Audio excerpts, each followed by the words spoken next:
There's some truth to that, because as people that paved the way, they've all been very selfish. They've really not done anything to build their industry for those that come after them in any way. They've had the opportunity, the platform, but they've not really done anything except for themselves. You feel like the big threes have been selfish to themselves. They have not done anything for the industry. I feel. But that's okay. Why? It's not their job, it's not their responsibility. That's the thing. Good morning, good evening, good afternoon, depending on when and where you're catching us from. My name is Musoga Eclipse. Tuli ku Gagamel TV. Tugenda kwogera olulimi Oluganda n'Oluzungu. So, olaba tugenzeeko Saidi Zeri ate tonyiiga abamu mufune ebbuba. Njala okwebaza full figure nga sinatandika interview ngenda mwebaza lwa nsonga. Alina campaign gye yatandise ku birthday yage yagambye tugulire Musoga emmotoka empya. Buli awagira Musoga, buli ayagala Musoga, buli owulira ati omwagala. Ku birthday tumugulire emmotoka empya, birthday yage n'atera otuuka era ye n'atandika n'akakadde kamu. Ne ngamba full figure neyanziza. Kale ndina omuyimbi Allan Toniks olunaku olwaleero tugenda kuba twogerako ebintu bingi, agenda tubuulirako ku concert ye, alina concert ejja mu maaso awo, agenda tubuulira lwaki yasazeewo giteeka mu maaso awo n'atagiteeka mabega wano, agenda tubuulira atugamba mbu abakazi bamulwanira nnyo, nakyagenda kitubuulira oba bamulwanira nnyo, agenda tubuulira oba oli n'oli bituufu, ffe wano twogera mazima. Allan nsaba obuze ku bantu abatulaba ku Gagamel TV. Eno ye Gagamel TV gy'olina mu kifaananyi nti why is it Gagamel? Naye nge etwala ffenna. Era nkwaniriza ku Gagamel TV omulundi gw'okusooka. Neyanziga okunyaniriza obulungi ku Gagamel TV. N'abantu baffe bali mu tulabe eyo yonna gye muli batumidde mubola twegattako ka programu kano akakabi, naye mpozi nze mbadde neewuuza n'ekibuuzo kyange kye ntera okwebuuza nti kati bafaani babamanyi aboogera olukyoli, Olusoga, Olunyankole, oba bagenda bakola otya? You see once awo nina Judith Kyosimire ayogera Olunyankole Munyankole era alumanyi nnyo tamanyi na Luganda naye asooka ku video era ne mu comment awo nayitawo ojja kumulaba ajja gamba oleeterera omwana ow'eishu. Ennimi z'Ababantu zifaanaganamu, kati Omunyankole tasobola bbula nnyo mu Luganda n'Omuganda tasobola bbula nnyo mu Lunyankole. Ne waliwo ennimi ndala nga bw'ogenda weeyongerayo nga zitandika okukyukira ddala ate nnyo nga tosobola. You see Allan, njagala nnyo nange okuba nti oba programu ngikole mu Lusoga paka weggwa naye tulina that uniform language etugatta ffenna nga at least ne oba towulidde nnyo obaako kyowulira otegeera omuntu kyaba agamba. Olaba bugenda butya? Mpolampola si bubi. Allan temukula Allan. Naffe sifa abakadde nnyo era. Yeah, but you know, I think just kwefaako, you know, it's crazy. A lot of times, okula lifestyle. Okula mu myaka, that's a given. Okula physically mubiri, lifestyle, naye of course ne genes. Kiringa bw'olaba nti waliwo abakazi b'osanga omukazi alina abaana bana nga tosobola kikkiriza ng'ali nga tebamulabika, n'osanga alina omu n'atunula nga alina 10. Yes. Kati nga kisinziira enkula y'omuntu, like mubiri gwe engeri gye gwakulamu somehow ng'ovudde kugamba nti okay lifestyle maybe feeding wholly active mu exercise or stuff like that. Ate n'omulimu gw'obuyimbi, omulimu gw'okuyimba si gwe mulimu oguli lazy. Si gwe mulimu gw'okutuula wansi mu kifo kimu for so long. Mulimu guli active. Nti as an artist a lot of things byolina okukola mu ebyetaagisa okukolebwa, they are active things. So oba living a life eri active in one way or another. Ogenda ku stage n'oyimba, that is training. Yes, you know. And yeah, I'm pretty much in promotional activities, nightlife category. For you, nightlife mulimu. Oluusi oba toyagala agenda out naye ng'olina okugenda you get. So you find that you stay active. Ate ekyo nakyo kiyambako very much. Okay, tutandise program wetu kyolunaku olwaleero ndine Allan Toniks amanya ag'ekikato gatubuulidde ate nange olumugambuzaabuza wadde ogagazaki abantu baagala ogamanya oyagala nkulagenda muntu yange saagala kundaga muntu abantu baagala kulamanya Allan Ampere Allan Ampere yes. Tuzze wali ewa Judith kyosimirira kati musanyufu kasitala abava ewaabwe aba musanyufu Allan njala tutandikire back then ojize mu music industry how did you find the music industry and in all industries waliwo presentation ne industries ezenjawulo why did you choose music and stick to it? Well, I did not music sakigenderera mulona music kyali kintu ekinyumira kyenjagala mu mutima nekikola ate nekikola bulungi nnyo nekikwatayo so sinti nazuka one time nga nyina plan nengamba ngenda fuuka Allan Toniks omuyimbi afuuke star no buli step yaleeta step eddako. I didn't have a grand plan. The only disadvantage of that is, of course, that meant nali simanyi bingi biva mu industry oba kyekitegeeza okuba omuyimbi mu Uganda ngeri ki oba ebintu bya management nga sibimanyiko kubanga nali sikyetegekedde. But so I was really a product of passion, talent and passion and destiny. Okay. Allan, muli too lazy these days. Allan Toniks owa 2012 ne Allan Toniks owa kati banjawulo nnyo. Oli yali ayagala nnyo music ng'ate era abantu music. Ono Allan atalwayagadde and tali so that's it like then. Raj, why do you assume that? Because people think mutaddewo nnyo ebbanga eri abantu okuyisaawo music abasinga gwe bayita bogus maybe. Well, I think the main difference that has changed paradigm shift is social media. Social media and engeri music gyateebwa nti ffe bwe twatandika ng'oluyimba olubi teluzannya ku radio nga balugobawo. Ng'oluyimba olubi balugoba teluyitawo. Ebyo tebikyaliwo. Takataka yonna. And that's partly because techiri easy to controlling ekintu with social media. It's very hard to preventing ekintu okutrendinga ku TikTok kubanga teri muntu akola curation or quality control. But then ennaku ezo really media yali n'obuvunaanyizibwa bunene nnyo ku controllinga music afuluma mu industry. Nti abantu babanga twagenda ku radio nga waliwo ebibox n'ebibox ebya CDs zebagobye. You know? Nga balinaga amateeka ne bwoba nga tete ebyokusasula tebyaliyo. Woleta sente zo nga bakubaninga n'okubaninga kati toddamu kukuba ku radio ato. Oli mu kugulirira. Nga bakubaninga tokomyawo kintu kyonna. So kati nga option yali emu genda mu studio oba ogenda ku rehearsing omala omwaka nga rehearsing oyimbe ebintu ebirungi biveeyo oba onoonyemu ekitone ekirala ng'omupiira or something obanga ekito ekyo si kyekitone ekyo nga tosobola fakinga kukitinga kuvuyavuya either olina okuba nga oli kyova olaba nti there is a very big difference with the kind of music eyafuluma mu generation eyo. N'afuluma kati. Yes. Nti what happens is n'abantu abamu abali talented ate gye bali, by the way, and that's the other thing that, bro, there's a lot of music being released but people don't hear it. They only give attention to examples abimbe nsobola okugamba ababaddewo ebbanga nga balungi naye it took extra effort to bring them out to the public.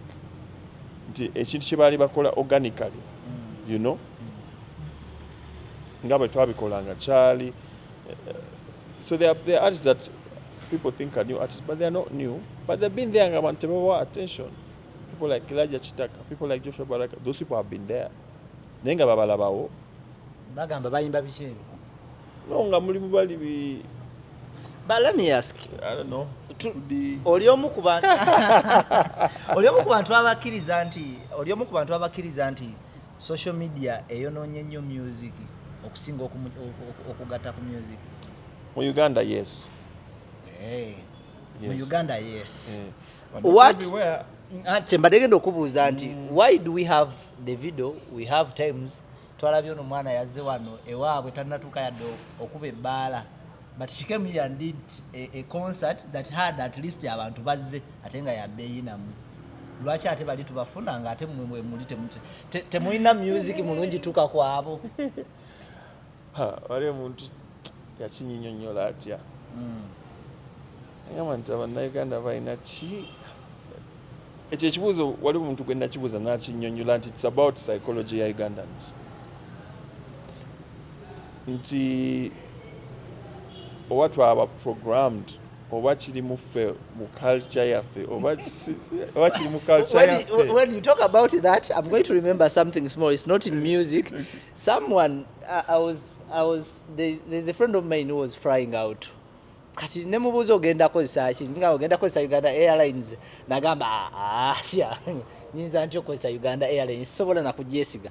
Nemubuuza but lwaki togyesiga tekolebwa na mu Uganda twagulangule. Thank you. Se Uganda Airlines twagulangule sifa abaji. Sinti yakolebwa katwe. You know? But someone said sisobola. Now you understand.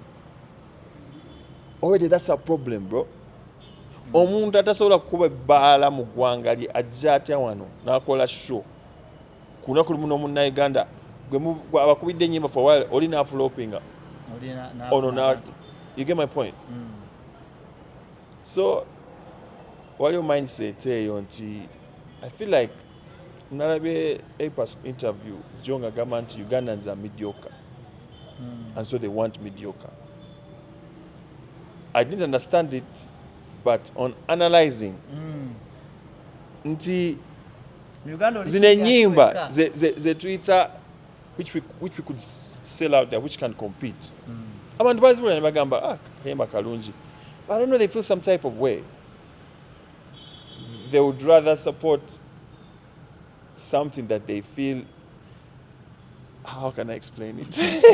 you remind me of the time Bebe Cool was in Afrima Awards with Diamond Platinum.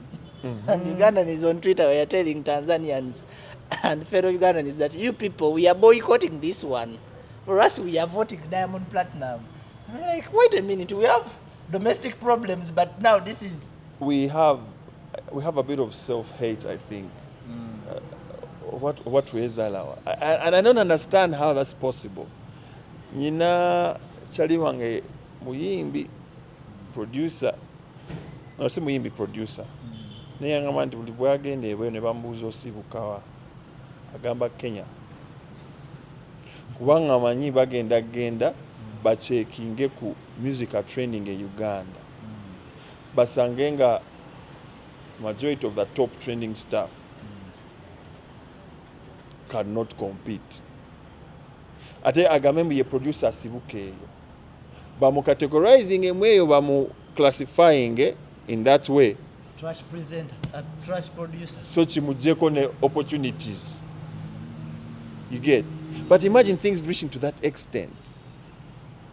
You get my point? Njikati people kati nso kwegana.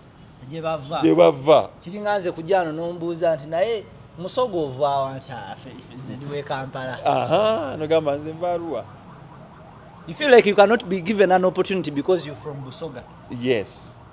And that means that maybe there's something that Busoga you feel is misrepresenting about you. So I feel like Ugandans need to understand nti we are, first of all, to know okweyagala n'okweyagaliza.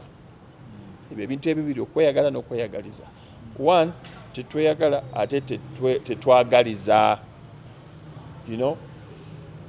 The people that are supported the most organically, be bantu abatalina potential y'okugoyinga far. Allan, what do you mean by that?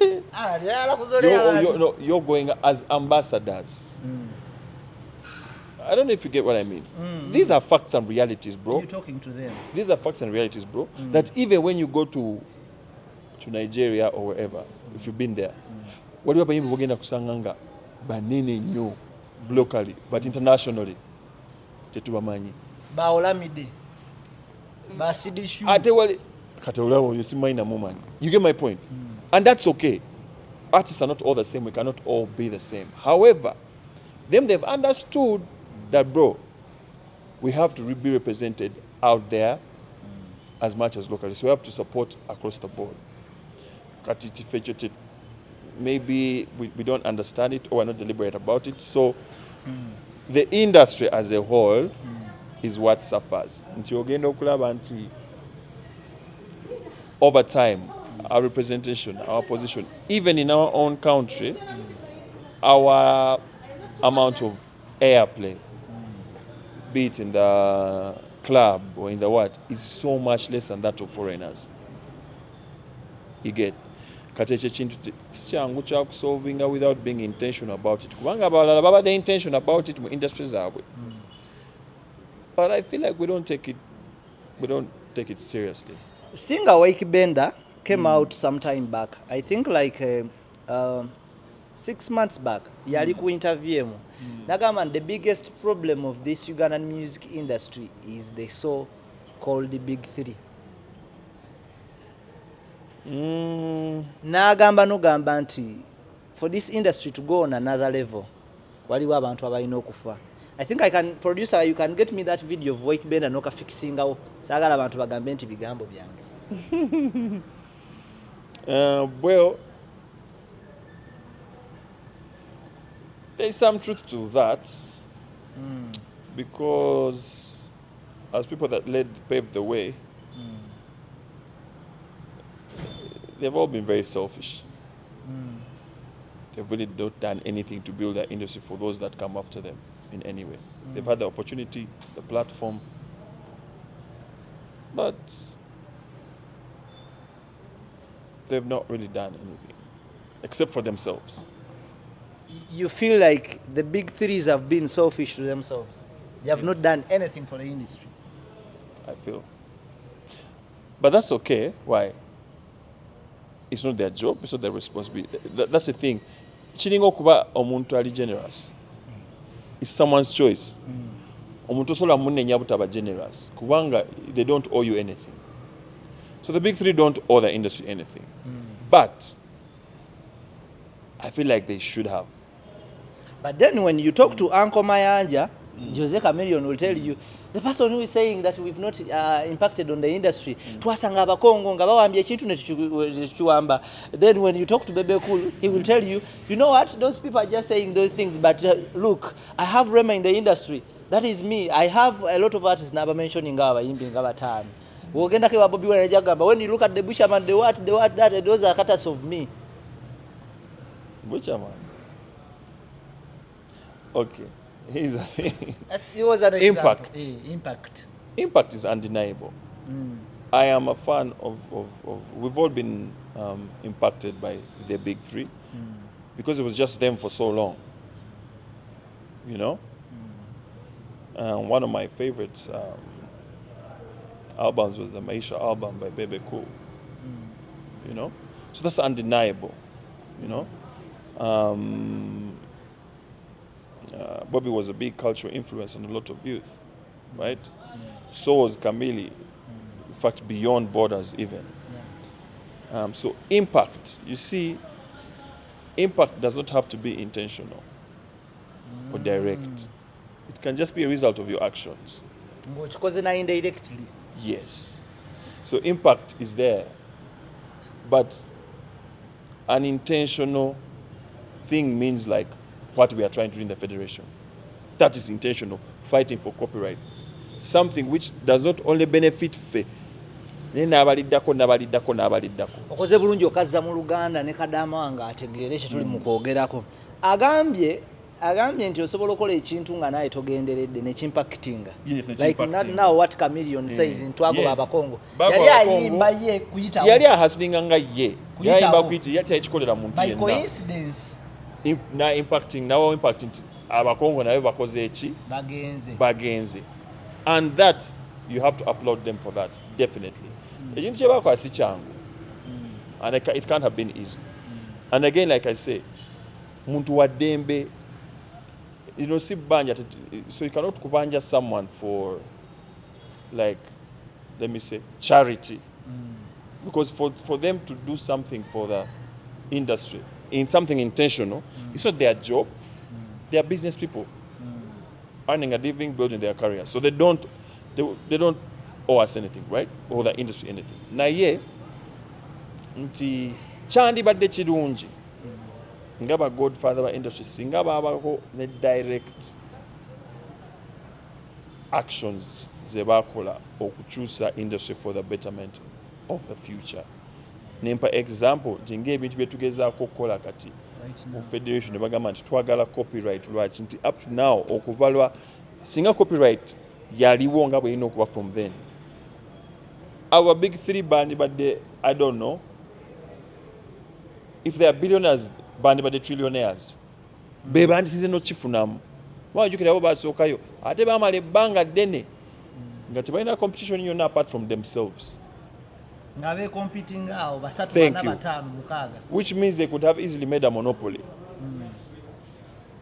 if they work together, but they had a monopoly anyway for a long time era. Kati singa copyright yaliyo ebiseera ebyo mu buteeka bwayo bweyina okubaamu, bro, I don't even know how much money they would have made.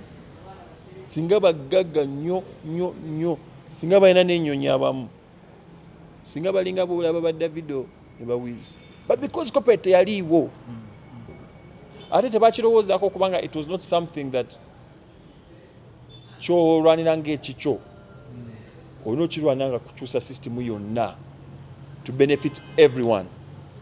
So it wasn't given attention because it was something that would benefit everyone, not just me. So that's the difference. Nti okulwanira ekintu ekigenda okubenefitanga buli omu olina okuba nga oli selfless because byamu sacrifice. You have to put your time, energy, money okugoba ekintu ky'omanyi nti teri akusasula. No one is paying you to do that. Onoteka mu time ng'omanyi there is no one is paying you for it. You're just doing it because you want to change something positive. But that takes someone who is willing to sacrifice a bit. Short commercial break. When we come back, Allan Toniks agenda tubulira bonga bo bali mukola ki. Bali balina effect ya Congolese music nga batabukidde. Bali nabo balina effect ya Western music sigenda categorizing only the Nigerians because n'abana Ghana awo nabo tebabali bulungi. Nalabye n'abanyarwanda babaleetedde abana Kenya bacha abalimu bonga bo bali mukola ki okumakinga sure nti system ene ekyukamu baza music industry nga bwe yali ku top. Bampita Musoga Eclipse, we powered by Cleberson Where UG, tuli powered by Zuwena Cakes, abakyasinze kola cakes eziwoma. At the same time, tuli powered by Praise Property Consults. Allan, ekibuzo kye nalese nga tugenda mu bulango bwaffe. Mwengamwe muli mukola ki? Bali bayimba nga tebali tekiri intentional, ne besanga nti bakendezeza ku speed y'abakongo wano. What are you doing? Which is very good. Okendeza ku speed y'aba Nigeria n'aba Western wano. I want to give an example. Mpulidde abantu bangi abembi bangi ababasinkana abakulembeze abantu ab'enjawulo abali influential. So you were saying? Yes. Abembi bangi bafuna omukisa okumiitinga abantu abali mu authority. Naye buli bwegendayo bayisawo byabwe biri personal. You know? Abamu babayo n'amamotoka, abamu babayo. See my point? Teri alowooza kukola kintu ekigenda ku benefiting a industry as an industry. It is only the federation now that has a pushing agenda eri collective eyamba buli muntu ali mu industry. Nti ebigendera bya federation singa ebituukiriza, the industry will never be the same again unless wavaayo ekintu damu ne babisaanyawo, but it will never be the same again singa tukkiriza ekigendererwa. You get my point? So yeah, there is a public opinion that the federation is there to fight Bobi Wine. I'll bring it direct as that because that is what people say on social media. On social media, people say a lot of nonsense. People say a lot of stuff on social media. Actually, social media is the best place for misinformation. Why?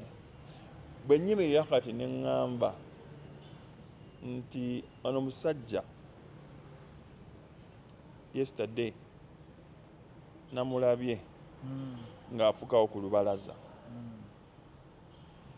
If I can be convincing enough in my language and conviction, they will believe it. No one will verify. No one will bother to verify. Am I lying or telling the truth? What are my intentions? Kigendererwa kyange ekyokwogera ebyo kibadde ki? Njogera mazima oba nnimba? Nina obukakafu oba? No. People just believe it. And that's very dangerous. So abantu bangi bali okwo tebamanyi mazima na bulimba. Tebakyabyawula because of social media. Bagenda, bro. So me, to go on social media and say, if I ask you a source of something and you say social media, bro, how? You have to verify facts. Of course, simanyi why people would say that. It is very clear. You know, this is a place where, and I want to bet, no one has ever been asked that. This is my experience. No one asked me,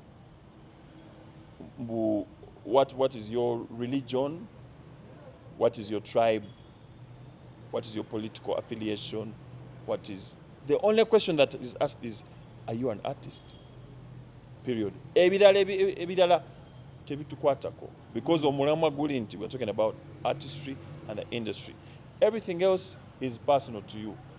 After you leave the federation and you go out there, what you do, that's on you. You deal with your life the way you see fit. But there we are, artists, and the Chigendera is about artistry and improving the livelihood and future of artistry, with, of course, everything starting with copyright, which is, like we said, is the logbook you have, or the land title that you have for your music. So without which, what are we doing? Are you one of the artists that went to the State House recently? Recently when? With People go to Eddy the State Kenzo. House a lot. People go to the State House many There's a picture that circulated on social media that mainly we picked a few faces that were very clear. Most of the faces were covered with masks. But we were able to identify Eddy Kenzo, and others were putting on masks. Yeah, of course, you know, if you're going to meet a big man, I think he's still afraid of COVID. Yeah. You know? I mean, we've tried to engage with as many people as we can. We've met the Prime Minister. I mean, I wasn't there at that time. With the Prime Minister, we've met UCC. We've met Minister of Gender. We've met the Minister of Justice, Norbert Mao. We've met so many people, because clearly this thing is not a simple thing to solve. People went to Parliament to present to Parliament, of course, with the Speaker and all.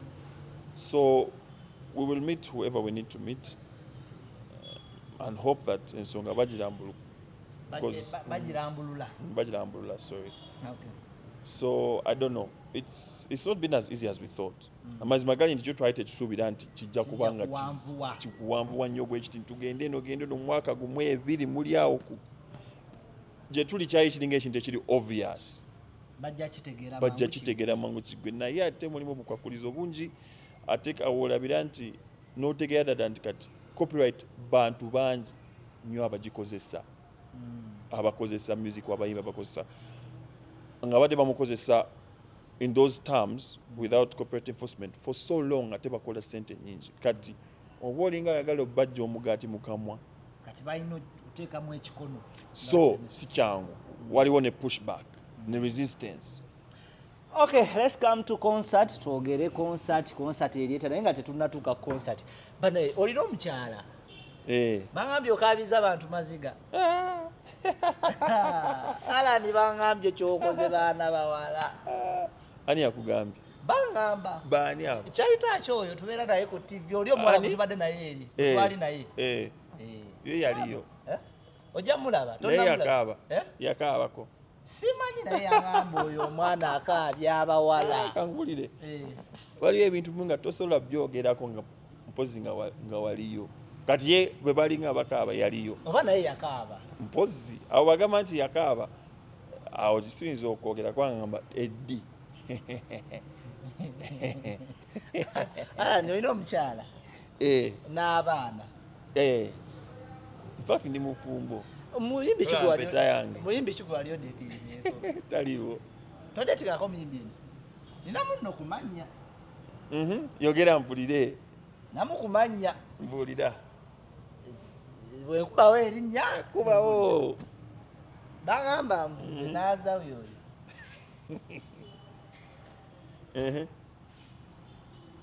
ne bagamba azawe wejjojjo omulala mufumbo azawe wejjojjo ate gwe toli wajjo tobadde ewejjo toliiwo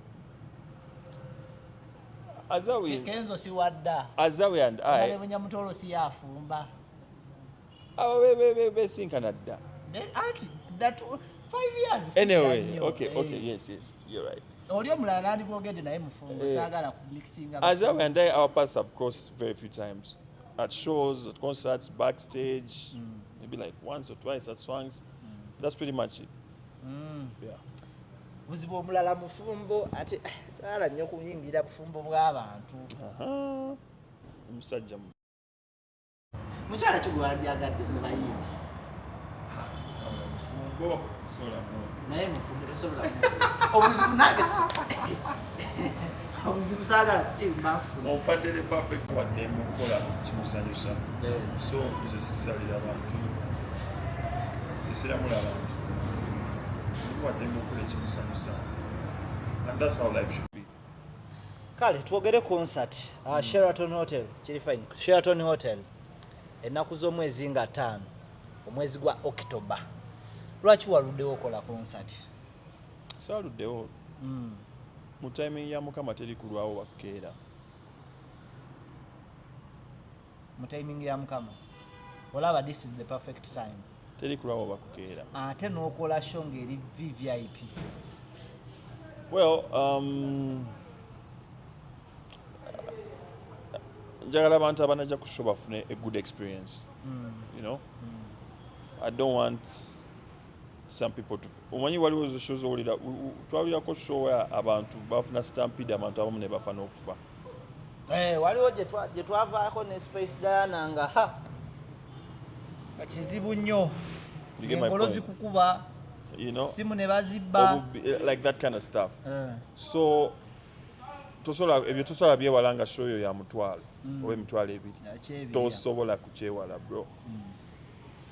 Ne location gy'olimu accessibility yayo nayo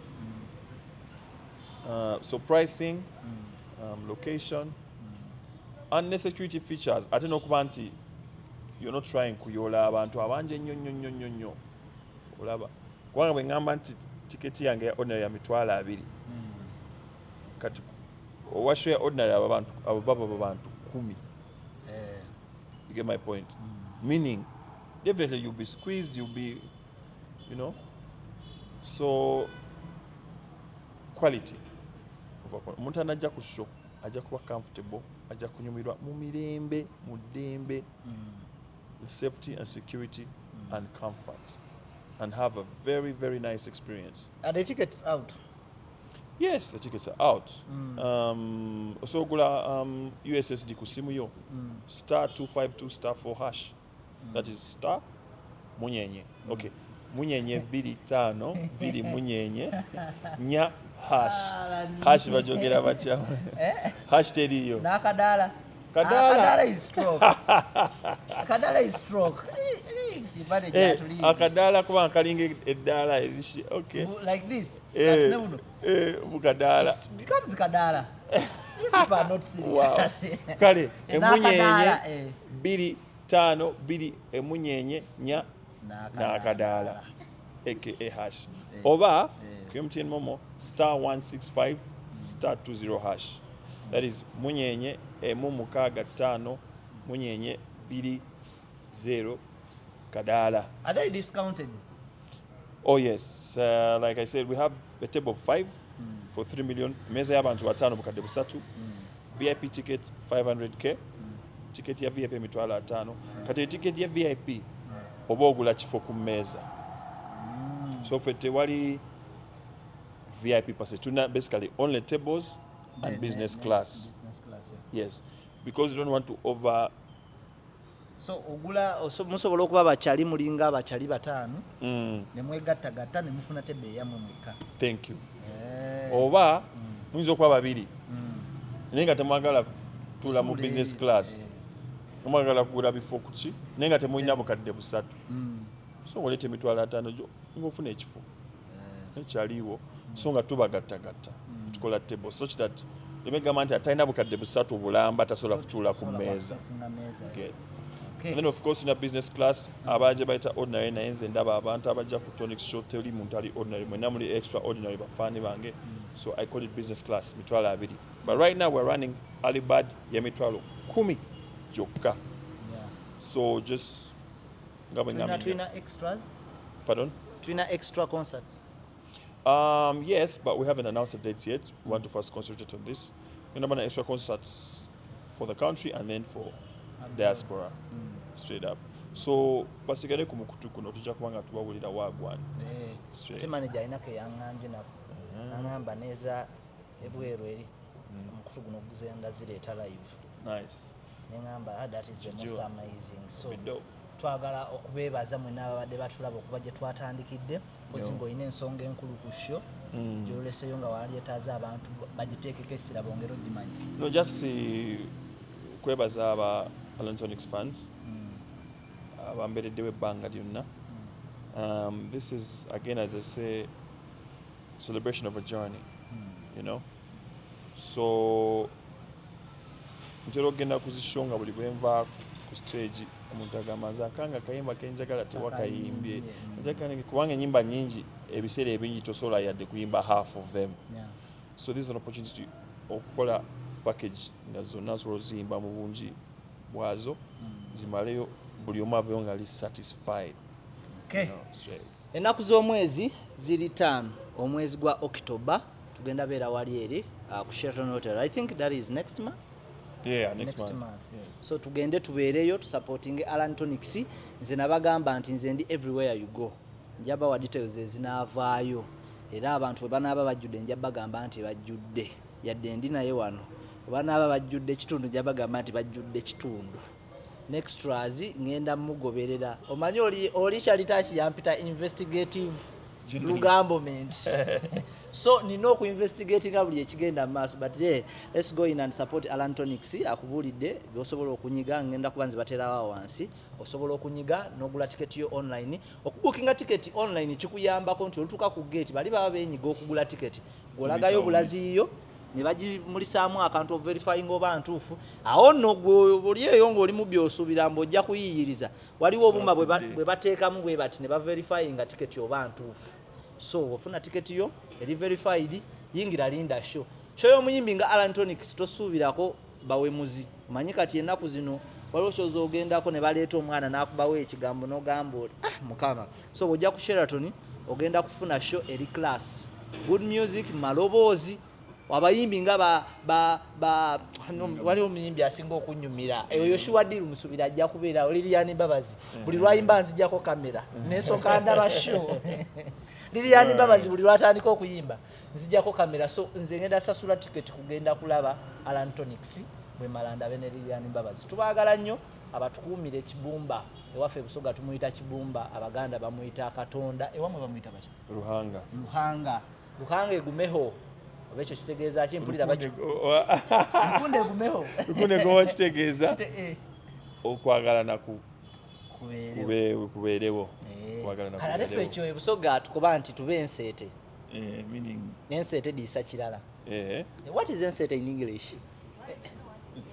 Enseete zine zibeera mu biswa zeziriwa those si nseenene si nswa waliwo ebiwuka ebibeeramu babita batya enkuyege. Enkuyege zo zisa kirala bwe ziwulira enchebebe bazira atya enchebebe tetugenda bazzaako